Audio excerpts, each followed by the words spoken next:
ಬಳ್ಳಾರಿಯಲ್ಲಿ ನಡೀತಾ ಇರುವಂತಹ ಎರಡು ಗುಂಪುಗಳ ನಡುವೆ ಸ್ಪೆಷಲಿ ಜನಾರ್ದನ ರೆಡ್ಡಿ ನಿವಾಸದ ಮುಂದೆ ನಡೀತಾ ಇರುವಂತಹ ಉದ್ವಿಗ್ನ ವಾತಾವರಣದ ಬಗ್ಗೆ ಮತ್ತಷ್ಟು ಅಪ್ಡೇಟ್ಗಳನ್ನು ನೋಡ್ತಾ ಹೋಗೋಣ. ಬಳ್ಳಾರಿಯಲ್ಲಿ ಕ್ಷಣ ಕ್ಷಣಕ್ಕೂ ಕೈ ಮೀರ್ತಾ ಇದೆ ಪರಿಸ್ಥಿತಿ. ಬಿಜೆಪಿ ಮತ್ತು ಕಾಂಗ್ರೆಸ್ ಕಾರ್ಯಕರ್ತರ ನಡುವೆ ಎರಡು ಗುಂಪುಗಳ ನಡುವೆ ದೊಡ್ಡ ಮಟ್ಟದಲ್ಲಿ ಉದ್ವಿಗ್ನ ವಾತಾವರಣ ನಿರ್ಮಾಣವಾಗ್ತಾ ಇದೆ. ಈ ಕಾರಣಕ್ಕಾಗಿ ಕಂಟಿನ್ಯೂಸ್ ಆಗಿ ಏರ್ ಫೈರ್ ಮಾಡುವಂತಹ ಕೆಲಸವನ್ನ ಪೊಲೀಸರು ಮಾಡ್ತಾ ಇದ್ದಾರೆ.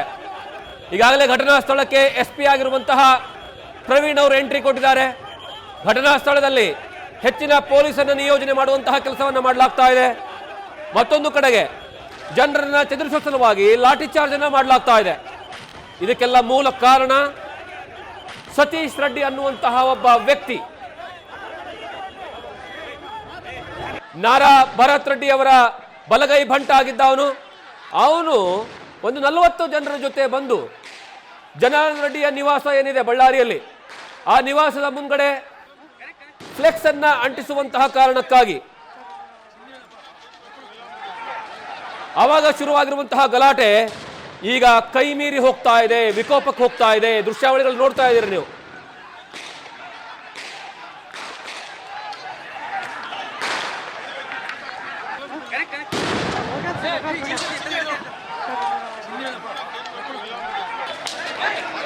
ವಿನಾಯಕ್ ಸರ್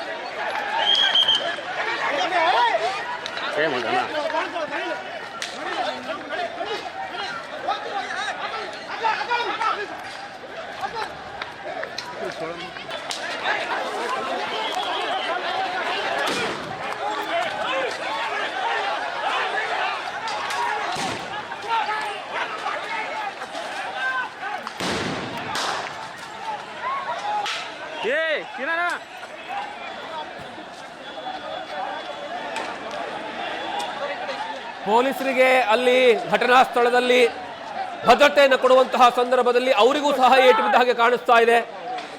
ಪಾಪ ಅವರಿಗೂ ಸಹ ನೋವಾಗಿದೆ. ಅಲ್ಲಿ ಆ ಕಣ್ಣೀರು ಹಾಕ್ತಾ ಇರುವಂತಹ ದೃಶ್ಯಾವಳಿಗಳು ಕಾಣಿಸಿಕ್ತಾ ಇದೆ ನಿಮಗೆ. ಯಾಕಂದ್ರೆ ಎರಡು ಗುಂಪುಗಳು, ನೀವು ಮೊದಲನೇ ವಿಜುವಲ್ಸ್ ಅಲ್ಲಿ ಅಬ್ಸರ್ವ್ ಮಾಡುವಂತಹ ಸಂದರ್ಭದಲ್ಲಿ ಎರಡು ಗುಂಪುಗಳು ಕೋಲನ್ನು ತೆಗೆದುಕೊಂಡು ಬರ್ತಾರೆ, ದೊಣ್ಣೆಗಳನ್ನು ತೆಗೆದುಕೊಂಡು ಬರ್ತಾರೆ, ಹಲ್ಲೆಯನ್ನು ಮಾಡೋದಕ್ಕೆ ಮುಂದಾಗ್ತಾರೆ, ಕಲ್ಲು ತೂರಾಟವನ್ನು ನಡೆಸ್ತಾರೆ. ಯಾವಾಗ ಕಲ್ಲು ತೂರಾಟ ನಡೆಯುತ್ತೆ ಆ ಸಂದರ್ಭದಲ್ಲಿ ಪೊಲೀಸರಿಗೆ ಅನಿವಾರ್ಯವಾಗಿ ಲಾಠಿ ಚಾರ್ಜ್ ಮಾಡಬೇಕಾದಂತಹ ಪರಿಸ್ಥಿತಿ ನಿರ್ಮಾಣವಾಗುತ್ತೆ. ಅಷ್ಟಾದರೂ ಅಲ್ಲಿರುವಂತಹ ಜನರು ಯಾವುದೇ ಕಾರಣಕ್ಕೂ ಅವರು ಹಿಂದೆ ಸರಿಯೋದಿಲ್ಲ. ಆ ಸಂದರ್ಭದಲ್ಲಿ ಅನಿವಾರ್ಯವಾಗಿ ಗಾಳಿಯಲ್ಲಿ ಗುಂಡನ್ನು ಹಾರಿಸಬೇಕಾದಂತಹ ಪರಿಸ್ಥಿತಿ ನಿರ್ಮಾಣವಾಗುತ್ತೆ. ಒಟ್ಟು ಆರಂಭಿಕ ಹಂತಗಳಲ್ಲಿ ಪಟಾಕಿಗಳನ್ನು ಸಿಡಿಸ್ತಾರೆ. ಕೊನೆ ಪಕ್ಷ ಆ ಒಂದು ಭಯದಲ್ಲಿ, ಅಂದ್ರೆ ಇದು ಬುಲೆಟ್ ಹಾಕ್ತಾ ಇದ್ದಾರೆ ಅನ್ನುವಂತಹ, ಗಾಳಿಯಲ್ಲಿ ಗುಂಡು ಹಾಕ್ತಾ ಇದ್ದಾರೆ ಅಂತ ತಿಳ್ಕೊಂಡು ಜನ ಚದರ್ತಾರೆ ಅಂತ. ಆದ್ರೆ ಯಾವುದೇ ಕಾರಣಕ್ಕೂ ಜನ ಚದರೋದಿಲ್ಲ.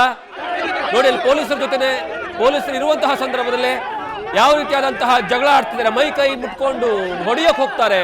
ಇವರು ನೀನು ಬಾ ಅಂತಾರೆ, ಅವರು ನಾನು ಬಾ ಅಂತಾರೆ. ಇಬ್ರು ಸಹ ಎರಡು ಗುಂಪುಗಳು ನೇರ ಪೊಲೀಸರ ಸಮ್ಮುಖದಲ್ಲಿ ಹೊಡೆದಾಡ್ಕೊಳ್ಳೋದಕ್ಕೆ ಮುಂದಾಗ್ತವೆ.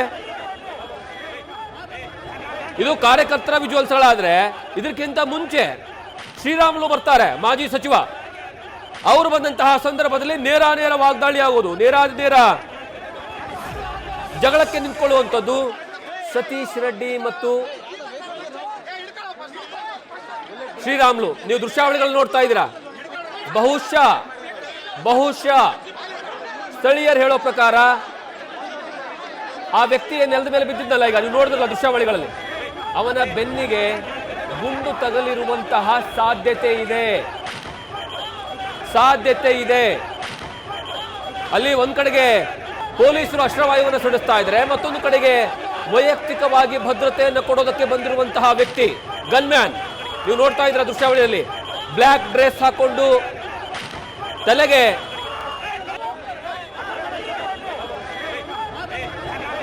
ಕೆಂಪು ಬಣ್ಣದ ಪೇಟವನ್ನು ಹಾಕೊಂಡಿರುವಂಥದ್ದು, ಅಂದ್ರೆ ಪಂಜಾಬಿ ಪೇಟ, ಪಗಡಿ, ಅದನ್ನು ಹಾಕೊಂಡಿರುವಂತಹ ವ್ಯಕ್ತಿ ಗಾಳಿಯಲ್ಲಿ ಗುಂಡು ಹಾರಿಸ್ತಾ ಇದ್ದಾನೆ.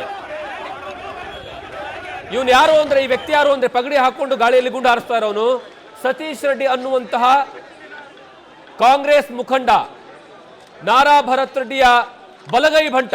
ಅವನಿಗೆ ಖಾಸಗಿಯಾಗಿ ಭದ್ರತೆಯನ್ನು ಕೊಡೋದಕ್ಕೆ ಬಂದಿರುವಂತಹ ಗನ್ಮ್ಯಾನ್. ಅವನು ಗಾಳಿಯಲ್ಲಿ ಗುಂಡು ಹಾರಿಸ್ತಾನೆ.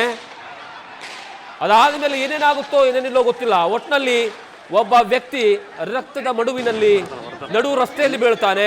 ಸದ್ಯ ಈಗ ಅವನನ್ನು ಆಸ್ಪತ್ರೆಗೆ ಕರ್ಕೊಂಡು ಹೋಗುವಂತಹ ಕೆಲಸವನ್ನ ಮಾಡಿದ್ದಾರೆ.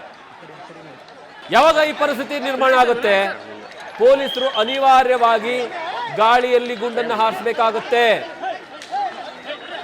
ಒಂದು ಹಂತದಲ್ಲಿ ನಮ್ಮ ರಿಪೋರ್ಟರ್ಸ್ ಆಗಿರ್ಬೋದು ಅಥವಾ ನಮ್ಮ ಕ್ಯಾಮ್ರಾ ಪರ್ಸನ್ ಅಲ್ಲಿ ನಿಮಗೆ ಲೈವ್ ದೃಶ್ಯಾವಳಿಗಳನ್ನು ತೋರಿಸಬೇಕು ಅನ್ನುವಂತಹ ಕಾರಣಕ್ಕಾಗಿ ಘಟನಾ ಸ್ಥಳದ ಇಂಚಿಂಚು ವಿವರಗಳನ್ನು ದೃಶ್ಯಾವಳಿಗಳ ಮೂಲಕವಾಗಿ ಕೊಡುವಂತಹ ಸಂದರ್ಭದಲ್ಲಿ ಅವರ ಕಡೆಯೂ ಸಹಿತ ಕಲ್ಲು ತೂರು ಬರುತ್ತೆ.